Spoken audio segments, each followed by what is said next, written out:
Hey guys, Dennis from Foster's Yacht Services back on our 106 here from our pretense of our last core relamination. So if you see right here, we've got the whole bottom faired. We cut out all the core from the water line, vacuum bagged it in, relaminated it into the whole structure surface, and then we longboarded and sanded all the fairing to the complete bottom after our relamination of the bottom. So now we have our bottom, our water line, and our whole surface here we're getting ready to paint. I just showed you the transom on the last video with all the big blisters. You have the same thing here. We've got a bunch of blisters and now we go back and fill and fair. You can see right here, we grind them open, we prime them with some epoxy primer and sealant, and we apply all fair epoxy fairing compounds so we can lock that down and get it ready for primer.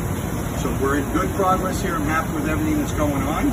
And you can see we're doing some really nice prep work in order to get the finished primer on here so that this boat comes out pristine and looking nice and white, and the owners can finally use it after 7-8 months of this long, detailed, in-tail reefing.